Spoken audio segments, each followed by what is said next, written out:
we like to start off the episodes, and I love asking our guests about where they are in terms of like finding their wealth. As of right now, I'm at a 7. There are so many people that are dying with money, or they're dying having underlived their life. Money is just an exchange medium. That is it. It doesn't mean anything other than that. It doesn't make you a better person or less of a person. It doesn't mean any of those things.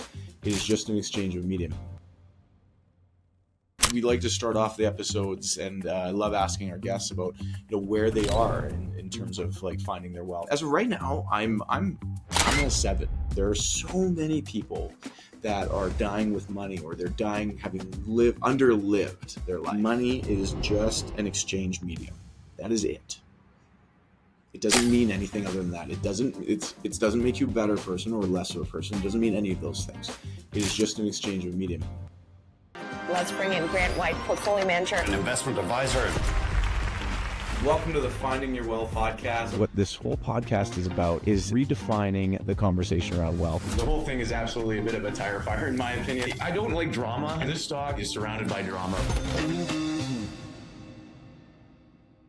All right, welcome to episode 8 of the Finding Your Wealth podcast, and this episode is going to be solo. Every once in a while, I want to just do an episode on my own and kind of just give you an update. As I promised from the beginning, I wanted to share my journey on finding my wealth and ultimately finding my freedom in my life. And so this episode is going to be a little bit more about that journey. I love bringing on guests, and I love hearing about their stories.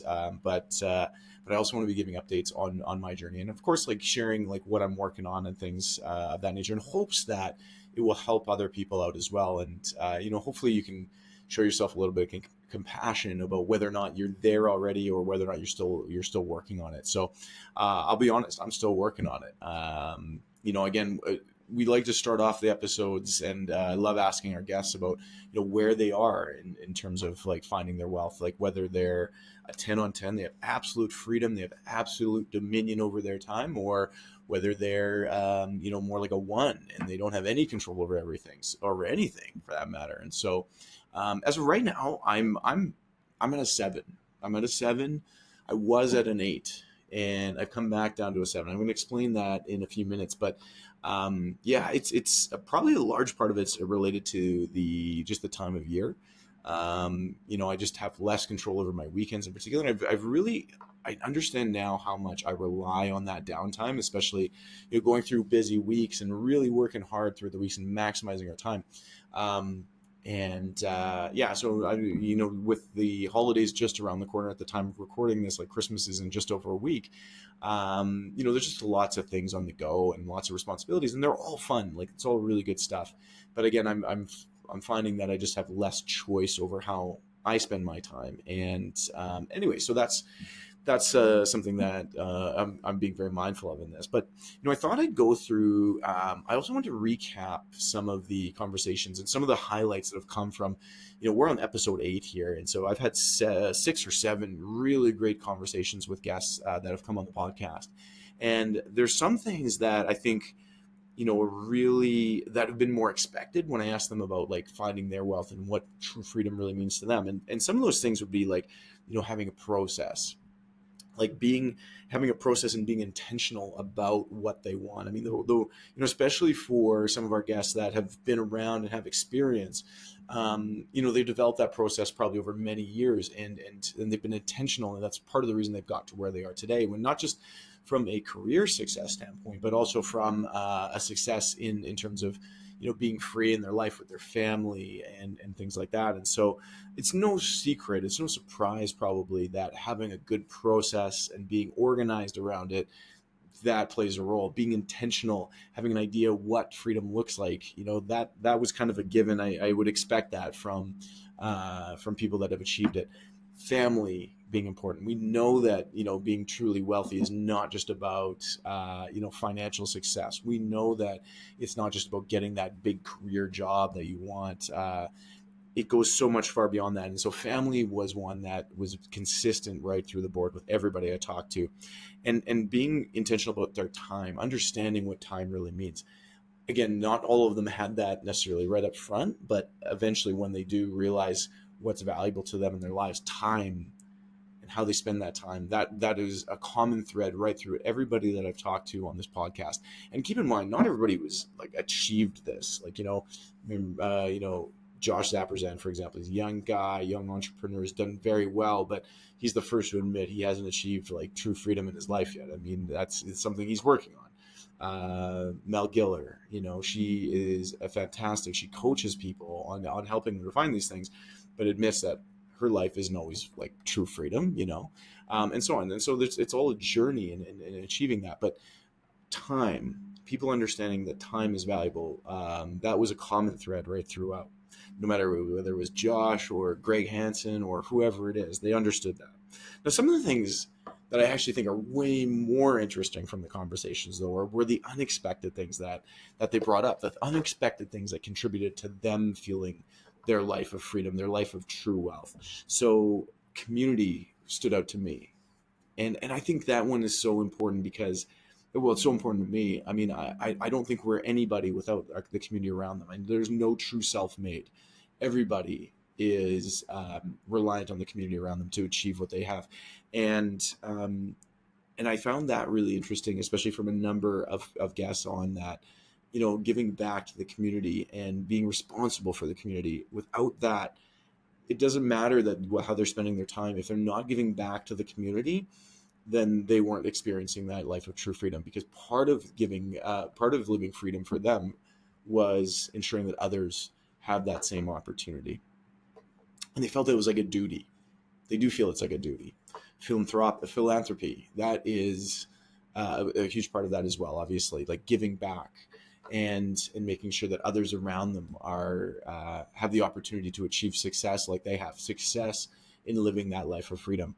And that's totally relatable for me. I mean, it's one of the reasons why I start businesses. It's one of the reasons why I get into doing podcasts like this. It's one of the reasons why, we have a complete open playbook as in terms of like how we do things, and we're willing to share that with everybody. It's completely open source. We're happy to give it all away in hopes that it can help other people to live a better life, a life that they choose and they dream of even. The other thing that came up that I thought was really interesting was the idea that wealth changes throughout your life. And that might be expected. I mean, I guess if we thought about it, we'd say like, oh yeah, as you get older, things are going to change and what your priorities are. But I really thought that was interesting, especially when I was talking to Josh Apperson, who's probably the youngest guest that I had on so far anyway. And he was the one who talked about, like what my idea of freedom today is going to be totally different 5 years from now or 10 years from now. He's not married yet. He doesn't have a family yet, but things like that will completely change. And I think that, I can totally attest to that, because in the last 5 years, my life has changed dramatically in good ways. I mean, it wasn't a straight up line, but there was a lot of really good things happen. I mean, basically in the last 5 years, or just over 5 years, I got married. I've had 2 kids. My wife and I welcomed JL and Max to the family. We've started companies. We've done a whole bunch of new things. We've traveled with kids. And so, like my idea of what true wealth is has totally changed over the last 5 years. And had you asked me again 5.5, 6 years ago what it would be, I think the common threads would still be there: time, family, being intentional, process. But, things like philanthropy, I mean, I'd like to say that was just as important to me back then, but it's definitely become more important.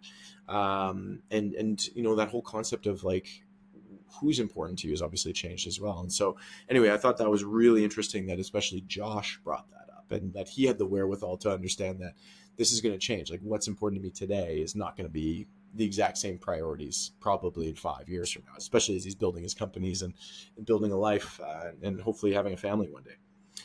Another thing that came up, which I think was it was unexpected for me, but it was spirituality, and being connected to their spirituality. And this wasn't every guest, but some of our guests, whether it was during the episode or even leading up to the episode, when we had conversations, talked about how important their faith was to them. And if it wasn't for their faith, they wouldn't be feeling that life of true wealth either. And I found that really again interesting because it kind of chimes back to that community and being a part of something bigger than just one thing themselves, you know.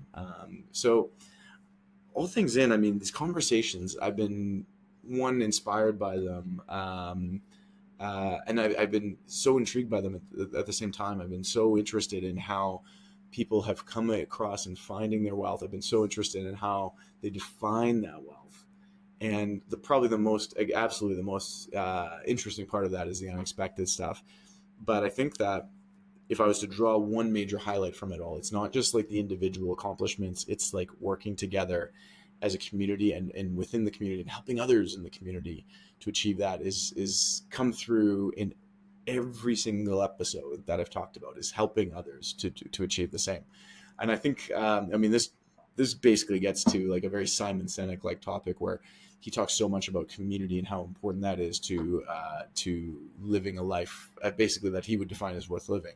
And I'm just, you know, happy that I'm finding that here. And it's not surprising. I mean, especially in a place like Winnipeg where community is so important to us. So anyway,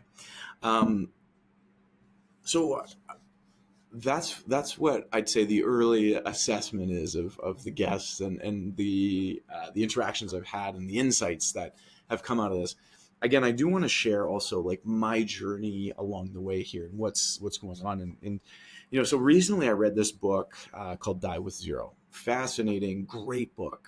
Definitely worth reading because it really highlights what's important out there. I mean, and again, if you ask the question, you would all say the right answers here. You'd all say what's important. It's not money.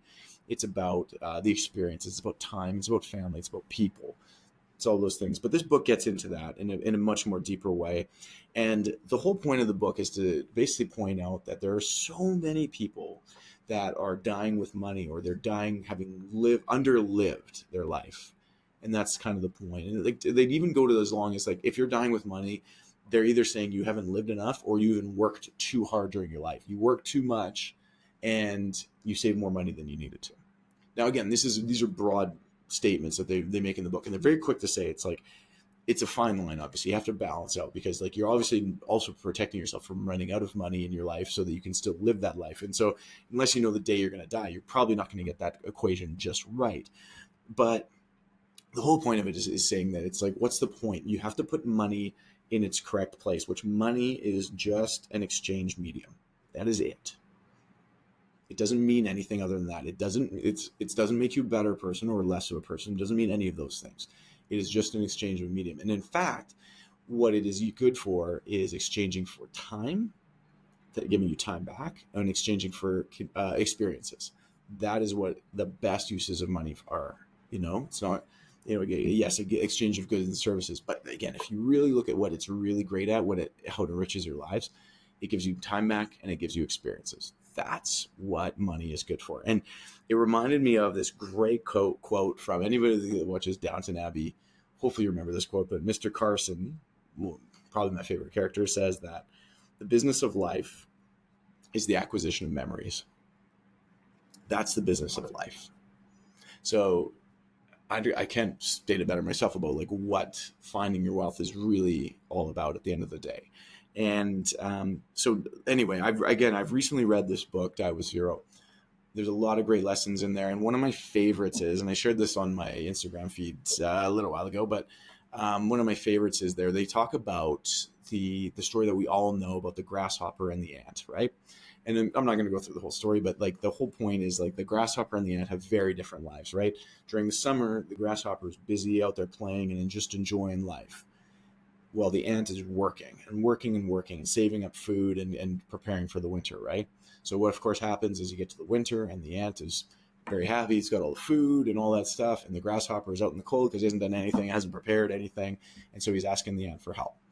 So what everybody thinks the moral of that story is that you got to be more like the ant. You got to work hard and you got to save and prepare yourself for the future. And everybody that says that has it wrong, because actually the written moral of that story is there's a time for work and there's a time for playing. So it's not about being an ant or a grasshopper. It's about being both when it makes sense to be both. Okay? There's a time for work and there's a time for play. And again, our society, the wealth management industry, finance, personal finance has been really good at trying to teach people to be ants, but it's forgetting about you got to be a little grasshopper as well and enjoy it. So, again, where I'd say I'm at a 7, and for a lot of reasons. Again, like with 2 young kids, they dominate a lot of my time, and I enjoy that. I wouldn't change that for the world, but it also does come with the understanding that I don't always get to choose how I spend my day. I don't get to choose what kind of mood they're going to be in, or whether they're going to listen to me and get ready on time or whatever. There's only so much you can do. So those are the things that, you have to accept, that you don't have control over everything, and that's okay. That's okay. You have to have compassion for yourself when things don't work out. I mean, one of the things that I'm trying to be more compassionate about myself with is working out, because, I'm training for an ultra marathon in May. And, I always like to have something on the go, whether it's like a race or a challenge to train for, because it just helps me. It helps those 5 a.m. workouts, helps them make a lot more sense at 5 a.m., especially in the wintertime. But so I'm training for them right now. But there's days I miss. I mean, there's days I'm just not feeling good. Haven't slept well, whatever that is. And I'm going through a small stretch like that the last couple of days. I wasn't feeling good yesterday. Today, I'm kind of like feeling better. And I think tomorrow I'm going to like push myself to get out and then go for a run. But the point being is, like, I'm trying to be more compassionate about myself. If you miss a couple of days of working out, don't worry about it. Just get back on the horse, just get going. And that's okay. But those are things that, like, I think in the past would have really weighed me down mentally, and like, and they still do to a degree, but I'm working on that. Burnout is also, especially this time of year. I mean, we're at the end of the year, and we are really trying to like just push a few things through and trying to get things done. And yeah, there's a lot on the go. And everybody's in the same boat. I mean, everybody's busy. And so, one of the things that it's managing personally is just, yeah, like, on the verge of potential burnout. I don't know. I mean, I've never really felt like I've had burnout, but I think that, like, if I read the symptoms, there's a few that I'm kind of experiencing right now. And I like to, like, don't get me wrong, I like to push myself. I like to push myself right to the limits of that, and then, pull back a little bit. And I do this pretty consistently throughout the year. And, then I'll have to take a day and just kind of like, get back to things and rest and literally get rid of that fatigue. So I'm probably approaching that, but with about a week to go to Christmas, I'm going to take a few days with the family. Then that's kind of like my deadline right now, my finish line. So I'm working on that. But yeah, definitely this time of year is tough for that. So, and as I mentioned earlier, I think just having the ability of choice and how we spend our time is, it's pulled back this time of year. We have less control over those types of things. One of the things I'm working on really in the business as well is empowering other people around me, empowering my team to take on more of the workload from me, especially in the day-to-day type of stuff. Like that's areas where I need help, and that's areas where, again, it's on me to like empower the team to do that. So I'm working on that. And of course, this is all towards getting to the goal of being a 10. So trusting people, defining roles, empowering them to do the jobs. Those are the things that I continue to work on. We've made some big steps this year on it, but it's got more work to do. And that's part of our objectives for 2025, part of my objectives for 2025. And of course, embracing technology. Like, we've embraced AI tools. I mean, we've embraced like the large language models and, different AI tools. And we're going to embrace that a whole lot more. And as we can add more efficiencies into the business, I think it's going to free up our time. I'm so excited about actually all these tools. I'm such an optimist about it, because I think that what we're heading towards is this great innovation in how we as human beings work with technology. And I don't think we've gotten it right. I mean, like, the internet was a huge leap for us that had huge benefits. And then, then there's social media. And I would argue like social media right now is a net negative impact. I mean, don't get me wrong, I love it. It's fantastic tools. Some of the most brilliant marketing ever in history is possible because of social media. But I think that the way that we use it right now is a bit of a net zero. I think AI, everybody's worried about AI, but I actually think that AI has the potential to elevate us. It has the potential to elevate us in terms of how we deliver value. I'm not just talking about our business. I think in general, and I think it has the potential benefit of elevating human experience. because we're not going to be so focused on the things that don't add experience. It could literally take away all the mundane tasks. It could take away the things that don't add value. Like it could do all of those things. And then as humans, what we can do is focus in on like the connection, one-to-one connections, and doing more of them. And so I'm really excited about what that means. And I think that every single company in the world now is getting a more equal playing field, because if you embrace this technology, you're going to have the ability to compete on a much broader scale, and everybody has the opportunity to create those more human experiences. So I think that that's going to be the greatest innovation in the next few decades is how we deal with AI, how we adapt to new technologies. And I'm hoping we do a lot better than what we've done with social media thus far. So that's a long-winded way of saying I'm really excited about it and what it also means for me and my freedom as well, because I think that in the next year it's just going to get that much better and we're going to do so much more. So in any case, that's where I am today. I want to leave things there. It's been a really great start. I've had some amazing guests on the show. We've got some more amazing guests coming in the coming weeks, so I'm really excited about what we've got on deck. But again, as I'm still on the journey myself, I'm going to get back to an 8, hopefully early in the new year. And then in 2025, I really want to get to that 10 mark, or as close to as I possibly get. But I'm going to aim for 10 and let's see what we can do. So anyway, thanks very much, everybody, for listening. I hope you are all doing well, and look forward to chatting soon in the future. Take care.